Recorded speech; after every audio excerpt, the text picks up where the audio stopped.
Nakita niyo po ang napakalaking pagpapala kung tayo may kasama malang na 10 banal. Ang isang buong lungsod ay hindi nawawasakin pa, pero alam niyo ang istorya, walang nakitang 10, kulang. Kaya umulan pa rin ang asupre, at apoy, at natupok ang buong lungsod na ito. But what I want to draw attention to is the fact that Abraham, because he was considered by God as a righteous man by faith, was on the side of the Sodomites, so to speak. And because of that, the Sodomites had an ally in him, and they had a great opportunity to be spared from calamity. Kaya lang, dapat siguro ang itinawad kung isang righteous na lang. Pero kulang eh. Meron pa rin pong isang parallel story. Merong isang binigay ang Panginoon na kasaysayan na yung mga mabubuting mga halaman ay tinubuan ng mga masasama na damo sa paligid. At nung makita yon ng mga lingkod nung may-ari ng bukid, sa Matthew 13:28-29, the servants asked him, "Do you want us to go and pull them up?" Meaning the weeds. "No," he answered, "because while you are pulling the weeds, you may root up the wheat with them." So, sabi na ng mga hardinero, bubunutin na po ba namin ang mga masasamang damo? Sabi ng Panginoon, huwag. Magkakatabi ang mga ugat, baka magkabuhol pa. Sa pagkabunot ninyo ng masasamang damo, baka maapektuhan ang ugat ng mabubuting damo. Huwag na lang, saka na natin aasikasuhin ang ganyang mga bagay. Well, it pays to be righteous, it also pays to be among the righteous. Very especially on the side of those who are righteous. Ang topic natin, the blessings of being with the righteous. Our God, we pray that you may be our speaker. Sa amin pong tinunghayan ng mga examples, mga masasamang damong di nabunot dahil may katabing mabuting halaman. Mga taga-Sodom na sana ay di man lamang sila na parusahan kung meron man lang silang kasamang mga banal at matuwid. Ituro mo po sa amin, Panginoon, ngayon ang puso ng mensahe. Nais namin po kayo ang mangusap, turuan niyo po kami, makinig kami ng iyong salita. Kung meron pong sagabal para kami ay lubos niyo mapagpala, iwinawaksin namin ito. Kung meron kami mga inaalala, worries, concerns, if there's any physical discomfort or pain, any emotional difficulty, all this, we surrender at your feet. We ask you, Lord, to speak to us. At nawa kailang madinig namin, magbigay kami ng undivided attention to you and to your word. And may your words be medicine for us, be food, be shelter, be protection. Turuan niyo po kami, Panginoon. Mangusap po kayo. We reject all lies and falsehood, and in the name of Jesus, we ask for protection for this assembly, that you may deliver us from evil men and from evil spirits.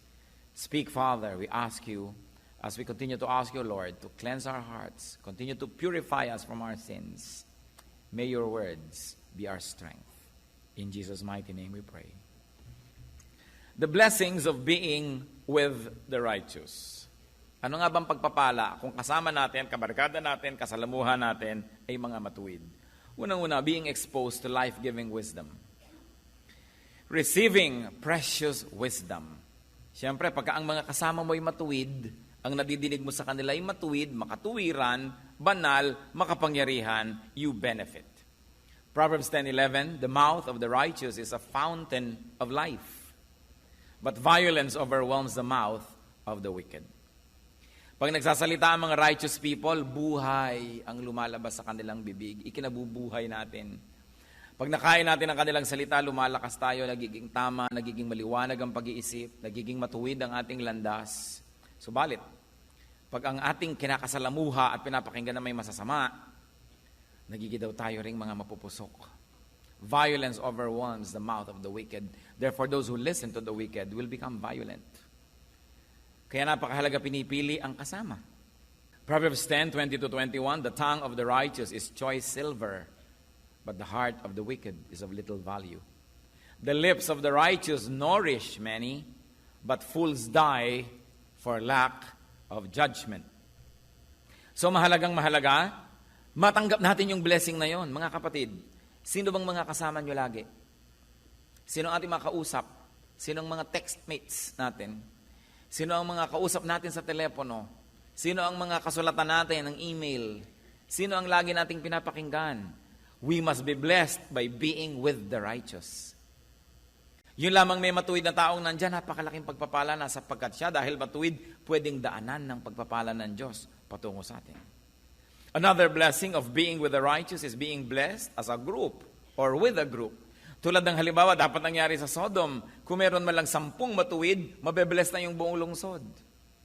Katulad na lamang ng masasamang damo, sapagkat ang kasalamuhan nila, mabubuting damo, hindi tuloy sila binunot agad. Napagpala na rin sila. At kung pinapakain yung mabubuting halaman, napapakain na rin sila. Pag nadidilig ang mabubuting halaman, sila man ay nabibigyan na rin ng tubig.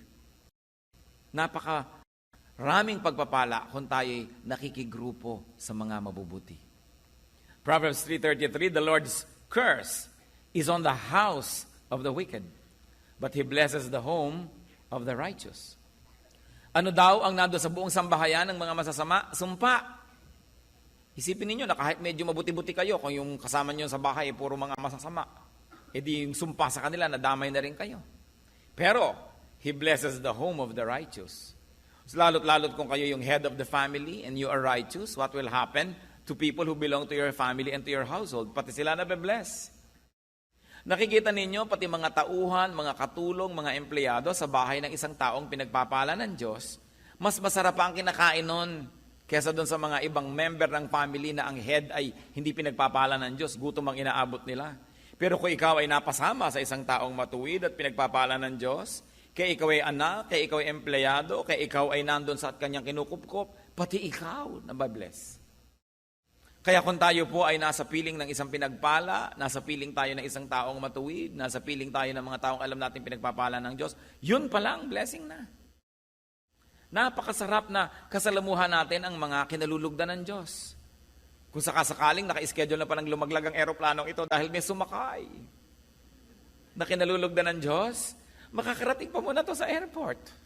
Ngayon, kung bumaba na yung kinakalugdan, lilipad pa ulit, kasama ka pa, abay, nanganganib ka na nun. The blessing of being with the righteous. For the sake of the righteous, God does many wonderful things. Ganon na lang ang pabor niya na ibinibigay.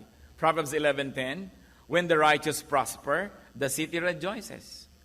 When the wicked perish, there are shouts of joy. So, pati buong lungsod natutuwa kung merong mga mabubuting tao doon na sila ay umaasenso, nagkakaroon sila ng mga kabuhayan, kasi ang lahat nabibiyayaan. Kanino ibibigay ng Diyos ang pagpapala? Ay doon sa righteous, doon sa mapagbigay, doon sa mapag-share. Kasi marami nagkakaroon. Proverbs 12:7, wicked men are overthrown and are no more, but the house of the righteous stands firm.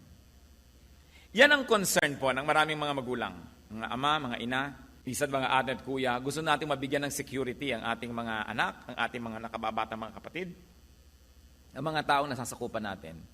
But what better thing is there to do in providing security for your loved ones than in being righteous? Because when you are righteous, the Lord blesses your house. The Lord blesses your household. You want security for your family? There's one thing you should do. Be righteous.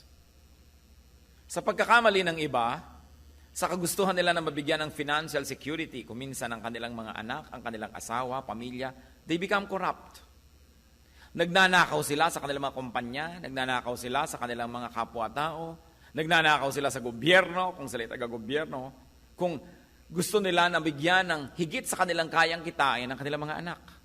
Pero ano ang ipinapamana nila? Kahihiyan. Insecurity dahil baka ka mabisto. Ang ibinibigay mo ay galit ng iba. At kung makalusot man sa tao, hindi makakalusot sa Diyos. Kaya ang sabi, sumpa ang naghihintay sa lahat ng members ng isang household na wicked yung kanyang leader. Kaya dapat matuwa ang mga anak o ang mga magulang nila, very honest, very straight sa buhay, kahit na hindi masyadong maraming pera, hindi maraming sobra, pero straight at maayos, godly, you know that God's favor is upon you. Kasi kahit marami tayong kitain, kung napaka-pangit ng kalagayan natin sa harap ng Diyos, ang dali-daling bawiin nyo ng Diyos. Isang pagkakasakit mo lang, kulang pa, may utang ka pa. Kahit marami kang nadilihensya sa maling paraan. Pero kung gusto kang pagpalain ng Diyos, kahit maliit lamang yung kinikita, nakita nyo yung 2 isda at 5 pirasong tinapay, na maraming napakain, dahil pinagpala ng Diyos. So yung konti nating kabuhayan, napagkakasya, sumasobra pa kung pinagpapala ka ng Diyos. Pero kung hindi, kahit ang dami mong pera, kulang at kulang pa rin. At kumisan kahit ang damit, hindi naman kulang, pero ang kulang naman yung kaligayahan mo. Nagtataka ka, nabibili mo gusto mong bilhin, nagagawa mo gusto mong gawin, napupuntahan mo gusto mong puntahan, pero merong kulang sa iyong puso. May kulang pa rin. Because unless the Lord blesses what you do, it will never give you what you are looking for. So the best thing is to be righteous. Proverbs 20 verse 7, the righteous man leads a blameless life. Blessed are his children after him. Nakita niyo ang pinakamagandang pamana sa ating mga anak? Yung isang buhay na malinis, isang buhay na matuwid.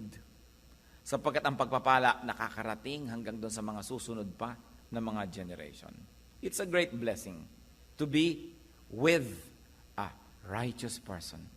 Especially if that righteous person is in your family, in your company, in your neighborhood, in your church. Yun ang kailangan natin sa ating bansa eh. Many righteous people. Alam nyo kung anong many sa ating country? Many religious people. Pero righteous ba? That is what we need as a nation. Righteousness. Not religion. Tayo na ang pinaka-relihiyosong bansa sa buong daigdig. Pero anong bunga ng relihiyon? Puro mga balat kayo, pakitang tao, pero hindi mo makita sa gawa. Kaya tayo naliligid ng corruption, naliligid tayo ng hirap, ng pagdurusa, because people are not righteous. Kaya nang dapat nating balikan.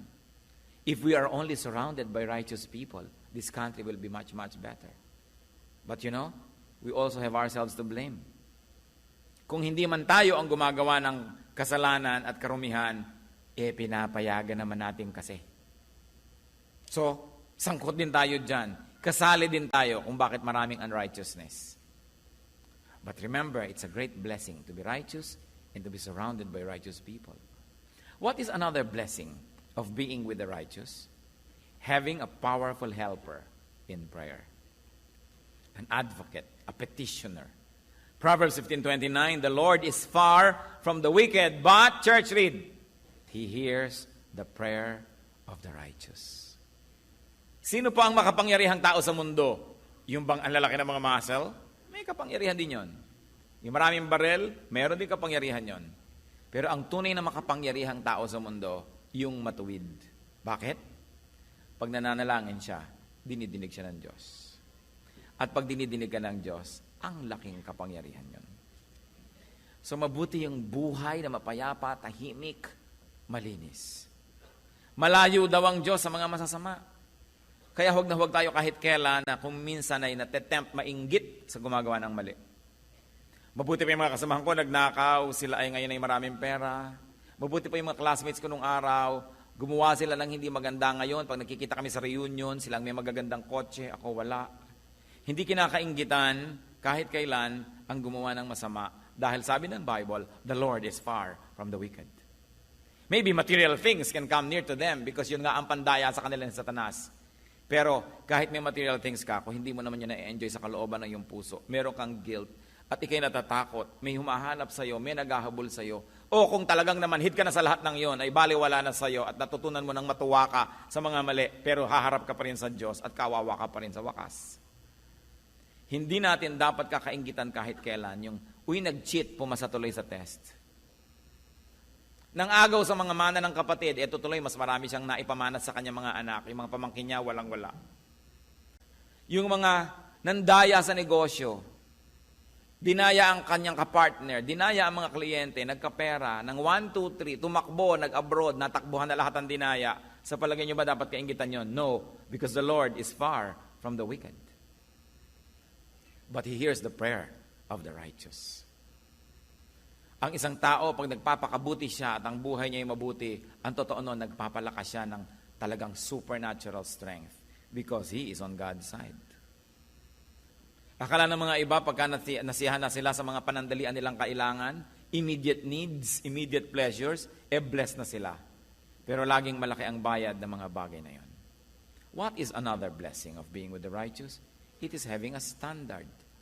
Meron tayong sukatan. Meron tayong guro, may konsyensya, may tinig. Meron tayong pamantayan kung tayo naliligaw o hindi, naliliko ba tayo o hindi, tayo ba'y tama o mali. Kaya pati si Moses, nung matagal siyang kasama ng Diyos at kausap, pati ang mukha niya nagliwanag. At nung pumanaog siya sa kanyang camp from the mountain, natakot ang mga tao dahil nagliliwanag ang mukha niya. Exodus 34 verse 30. When Aaron and all the Israelites saw Moses, his face was radiant and they were afraid to come near him. Alam niyo, pag nagliliwanag ang isang tao, natatakot yung mga hindi nagliliwanag dahil ibig nila sabihin, ba, malapit yata ito sa Diyos, may ibang nangyayari sa kanya. At tayo man, mga kapatid, pag maliwanag ang buhay natin, malapit tayo sa Diyos, matuwid ang ating mga pamamaraan, yung mga hindi ganong katuwid, yung hindi ganong kaliwanag, ilag sa atin. Ilag. Yung mga naglalasingan, pagkakaharap mo, hindi mo na lumalagok. Kumisa nga, yung makakasalubong mo, pasuray-suray na lasing, tumutuwid ang lakad dahil alam niyang matinukan tao. Di ba? Pero kung alam niya ikaw isang babaeng babastusin, lalo siya nagiging lasing, bigla kang yayakapin. Yung mga naninigarilyo lang eh. Bigla mo lang makita ang naninigarilyo at humarap sa pastor, kung pwedeng lunukin yung buong sigarilyo niya. Ayaw ipakita. Kasi yung tao na kinoconsider natin na matuwid, o siguro matuwid kesa sa atin, naiilang tayo sa ganong presensya.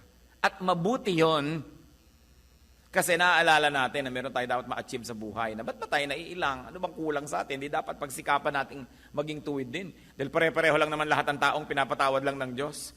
At pare-pareho lang lahat ng tao na tumitindig lang dahil pinagpapala ng Diyos. So maganda na merong standard. Pero kung ang kasama mo, mas masama pa kesa sa'yo, nagmumukha tuloy na pati mga kasamaan mo, kabutihan na rin. So you begin to have an artificial sense of feeling good. Of being contented. But it's good to be rattled, to be shaken, to know na tinimbang ka, ngunit kulang. Kaya pagka ikaw ay may kasamang taong matuwid, nabe-bless ka dahil, uy, bakit siya? Ay, kaya tuloy pagkakakain kayo, nakasubo ka na ng 3, magpe-pray pa pala siya. Hindi mo malulun-lulun, ang bulalo, pray ka rin. Kasi may kasama kang nagpapaalala sa iyo kung ano ba ang tama na gawin. So, imbes na layuan natin, iwasan natin yung mga mas matutuwid para lang tayo maging at ease, sikapin nating hanapin sila, sumama tayo, kahit hindi tayo lubos na at ease. Dahil pag tayo ay naging napalapit na ng napalapit sa level ng kanilang mga katuwiran at kabanalan, magiging at ease na rin tayo. It's good to be reminded. So, natakot sila Aaron kay Moses dahil lumiliwanag ang kanyang itsura. Ano pa po ang blessing na may kasama mga righteous? Being grounded, being corrected. Isa sa mga pinakamagagandang blessing, yung merong nagtutuwid sa atin. Ituwid mo ang isang taong matuwid. Yung matuwid-tuwid siya, konti lang ang liko. Ituwid mo yung matuwid, tuwang-tuwa yun, nagpapasalamat sa'yo. Ituwid mo yung liko at nagagalit sa'yo. Ituwid mo ang matalino, thank you po, ang sasabihin. Ituwid mo yung talagang hindi matalino, magkakalit sa'yo. Ia-attack ka, ikikriticize ka. Kaya alam nyo, madaling malaman kung matalino ang isang tao eh. Pag siya'y pinupuna, itinutuwid, nagpapasalamat. Kumusta po kayo? Kumusta ang ating katalinuhan? Pag ba sinabi sa'yo ng asawang antabang naman ng sinigang, di ikaw magsigang?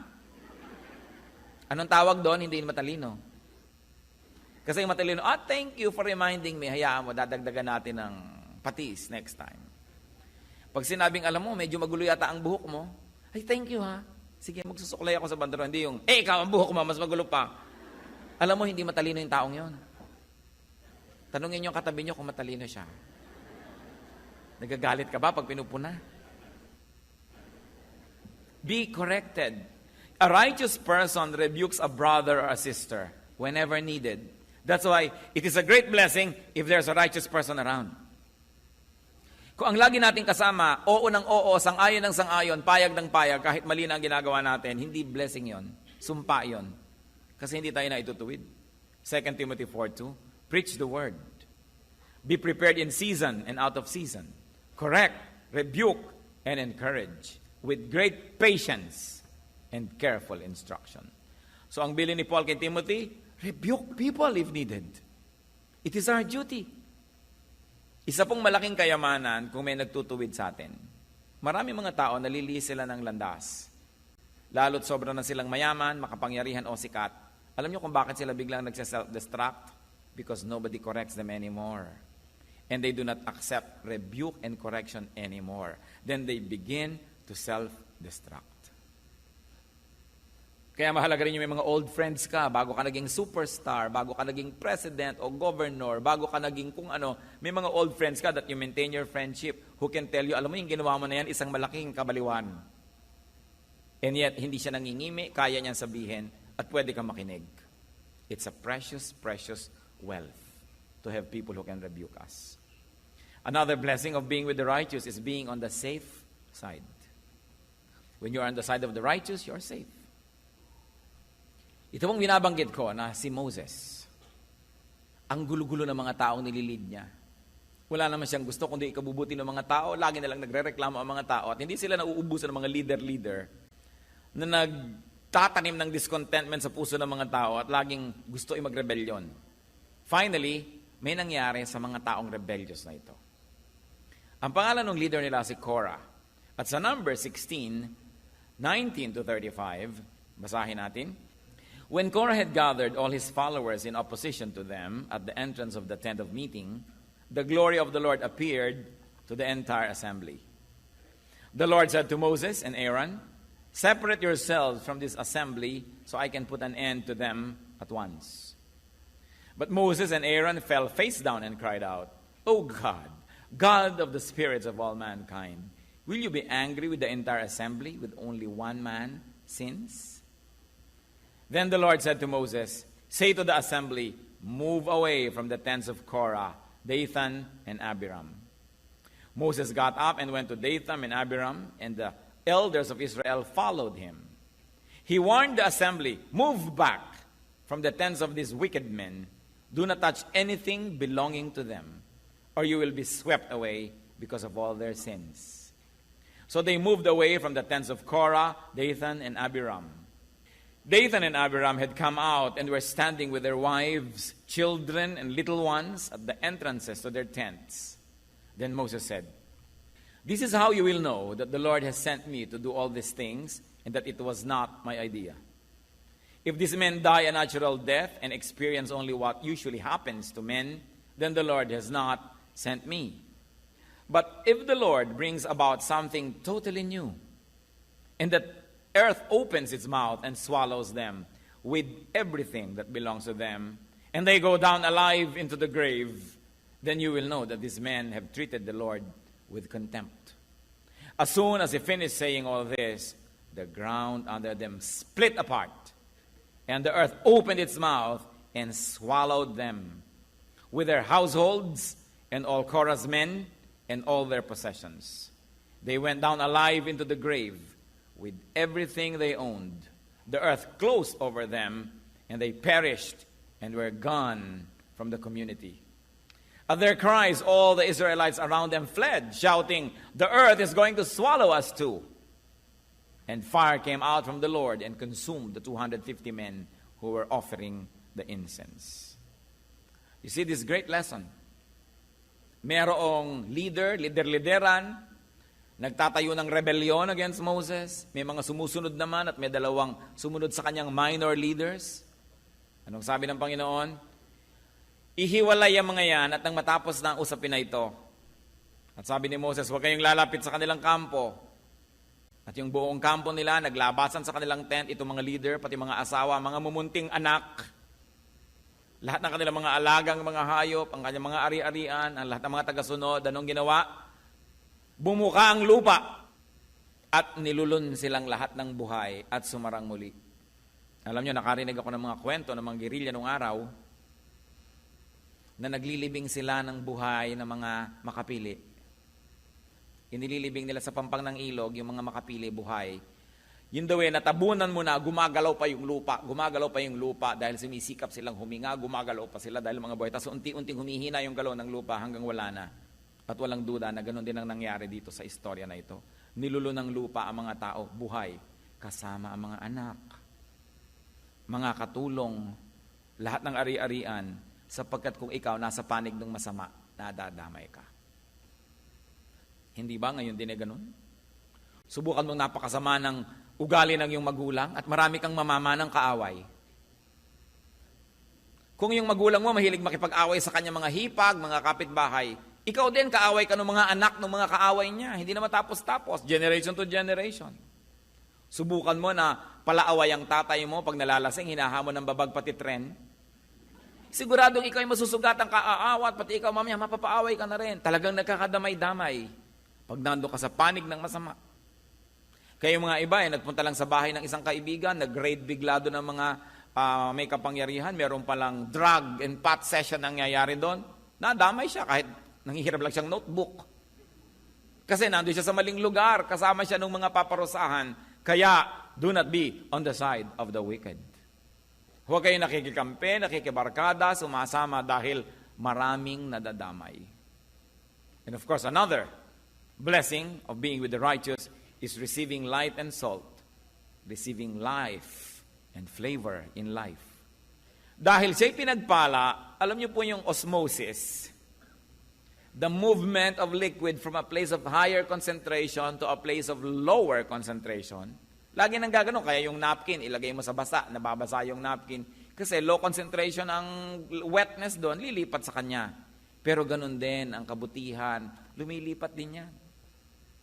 Pag lagi kang kasama ng matuwid, lumilipat din sa iyo yung kabutihan niya. Pero pag lagi kang kasama ng mga liko at masasama, lumilipat din sa iyo ang kasamaan niya. Pati mga punto, pati accent, lumilipat lahat yan. Kaya kailangan maingat tayo kung kanino nakikisalamuha. Nakita natin, sinabi nga ng Panginoon sa Matthew 5:13-14 that His people are the light and salt of the earth. So kung ang laging kasama mo, light, edi may light. Nakikita mo yung dapat mong iwasan, hindi ka nahuhulog, hindi ka natatapilok. Pero kung kasama mo, darkness, pagdapa niya, kasama ka. Pagkakasama mo yung salt, alam niyo po ang gamit ng salt, pag may nabubulok, nilalagyan ng salt, so natitigil ang pagkabulok. O kaya walang lasa, nilalagyan ng salt, nagkakalasa. So kung ang buhay mo, halos mabulok-bulok ka na, ang kasama mo, salt of the earth, anak ng Diyos, matuwid na tao, nahahawahan ka ng kanyang kabutihan, nasasabihan ka ng mga magagandang salita, mamaya tumitigil lang yung pagkabulok. At kung walang kalasa-lasa ang buhay mo, walang kakwenta-kwenta, ang kasalamuha mo, mga anak ng Diyos, mga matutuwid, pinagpapala ng Diyos through them, ikaw din nabe-bless, nagkakaroon ka rin ng gana sa buhay, nagkakaroon ka ng tapang, nagkakaroon ka ng lakas ng loob. It is good to be surrounded by godly people. Ano po ang tinutumbok ng usapan natin mula pa kanina? Sino ba ang hinahabol ng tao? Naghahabol ng artista. Naghahabol ng mga manganganta. Naghahabol ng mga mayayaman. Naghahabol ng mga magaganda, mga sexy, mga gwapo. Yan ang hinahabol ng mundo. Nakita nyo, nagkakandara pa ang mga tao, nagkatapak-tapak na sa lahat sa paghabol sa artista. May nakita na ba kayong mga tao naghahabol sa mga banal? Wala. Diba? Sino yan? Uy, may dalang Bible. Ako, lumayo-layo na tayo dito. Baka tayo makapagalitan yan. No? Nagkakagulo ang mga tao sa pagpunta sa mga kung ano-anong walang kwentang concert. Mabuti nga, natutuwa ako dito. Pinipilahan ang salita ng Diyos eh. No? Pumipila ang mga tao para manalangin, para mag-worship. Pero hindi laging ganyan. Kadalasan ang pinipilahan yung mga walang kwenta, mga horror movies. Magbabayad ka para matakot. Magbabayad ka, pinipilahan, nakita nyo yung mga sasakyan na ipaghahampasan ng katawan mo sa lahat ng dako, nagkahalo-halo ng mga sipon mo't suka mo't lahat-lahat. Nagbayad ka, ha? Para mangyari sa yon sa mga kung ano-anong mga sasakyan pag kami mga holiday. Nagbayad ka ng kaya mahal-mahal, pagbaba mo, nado ka pa rin. Wala ka namang narating. Pero pinipilahan. Pero sabihin mo, halika, mag-usap tayo tungkol sa Diyos. Naku, kukunti ang may gana dyan. Pero ang dapat nating hanapin, mga kapatid, dapat makahanap tayo ng mga taong matuwid. Kumisan hindi sila sikat, madalas nga hindi eh. Yung makahanap ka ng taong pag bumubuka ang kanyang bibig, maka-Diyos, tama ang sinasabi. Itinutuwid ka kung kailangan ka ituwid, hindi laging kumakampi sa'yo, hindi ka kinukonsinti sa mali. Makahanap ka ng tao na may karunungan, payapa ang buhay, hindi nandadaya, hindi nagsisinungaling, hindi gumagawa ng masama. Pag nakakita kayo noon, yun ang habulin nyo. Yun ang ating ibigin na makasama, makadaupang palad, makasalamuha, kasi ang pagpapala ng Diyos ay nandun at hindi mahirap tumalon patungo sa atin. But people always look for the rich, the famous, the powerful. Bakit maraming mga magulang pinipilit pag-aralin sa mga mahal na school ang kanilang mga anak? Para maibarkada sa mga anak mayaman din.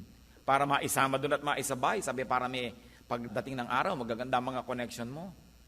Marami bang mga magulang na nag-iisip, alin kayang paaralan ng pinaka-godly ang turo? Yung matuturoan ng anak ko ng godliness, ng tunay na karakter, at doon ko siya i-enroll. Meron bang ganun mga magulang na naghahanap ng ganyang bagay? Kaya marami mga naliligaw. Sa kagustuhan natin kumisa mag-social climb, pinipilit nating abutin ang hindi natin kayang abutin. Pinipilit nating bumarkada sa hindi naman dapat nating binabarkada. Kaya kuminsan naliligaw tayo ng landas. Sa pag-glorify na lang sa mga artista, sa mga sikat, sa mga athletes. Well, these things are not evil by themselves. Pero mamimili naman tayo ng hahangaan. Mamimili tayo ng titingnan, ng susundan, at ng gagayahin. Wise people will strive to be near and to be with and to be on the side of the righteous. Yun ang mga tunay na wise. Kaya hindi lagi kang naa-attract doon sa pinaka-attractive. Kumisan parang gamu-gamu kang lumalapit lang sa apoy, nasusunog ka lang pag masyado ka nang napadikit. 1 Peter 3:12, For the eyes of the Lord are on the righteous, and His ears are attentive to their prayer. But the face of the Lord is against those who do evil. So it is important to look for righteous people. Kayo po ba, masasabi nyo na meron kayong kaibigan, meron kayong taong malapit sa inyo na masasabi nyong matuwid? At siya ang gusto nating lapitan, kausapin, maka-influensya sa atin. Yan ang napakahalaga. Pag yung mga anak natin may kasakasamang mga eskwela sa bahay, ka-eskwela nila o may pupuntahan sila mga kaibigan, ano bang gusto natin ang mga sikat ang mga magulang, mga kaibigan ng ating mga anak? Kung sinasabi natin, righteous pa. Without being self-righteous, we can search for people who are righteous. Because through them, the Lord will work. Sikapin natin na meron tayong righteous people in our social circle. In all our good. At tayo man, sikapin din natin for the sake of those who are with us. We should strive. Ama, for the sake of your children, for them to be blessed by the Lord even after you have gone, be righteous. Yun ang magandang pamana sa mga anak. A life of righteousness. Mga magulang, ganun ba tayo sa ating mga anak? And of course, the best is to strive to go near the righteous one. Kung gusto nating lumapit doon sa righteous people, lalo na sa the righteous one, the Lord Himself. Proverbs 21:12, the righteous one takes note of the house of the wicked and brings the wicked to ruin. Ano po mga wickedness ang ginagawa natin na actually ginagawa natin for the sake of our loved ones? Tigilan natin yan because the Word of God tells us very clearly that that is not the way to do good to our loved ones. Doing bad to do good to our loved ones is not the way. That God's way, done for our loved ones, is the way that will last. Meron po ba tayong mga pandaraya na ginagawa para lang mas maging secure? Kalimutan natin ang mga bagay na ito. Security is in righteousness. Meron ba tayong a part of our lives that are unrighteous? It's time to really think about them. Bakit po dapat natin binabalikan ito? Kasi pwede tayong malibang. Nagpupunta tayo sa church, nagsiserve tayo, nagdo-donate tayo, marami tayong ginagawa, pero possible na meron pa rin tayong iniingatan ng mga unrighteous acts, unrighteous habits and attitudes in our lives. And the Lord likes them uprooted so that we can be righteous like Him. Kasi po, any act of unrighteousness, barayan para dumaan ang blessing patungo sa ating buhay.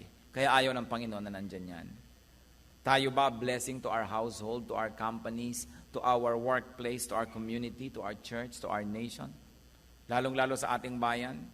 Hanap-hanap tayo ng righteousness everywhere, pero tayo ba righteous?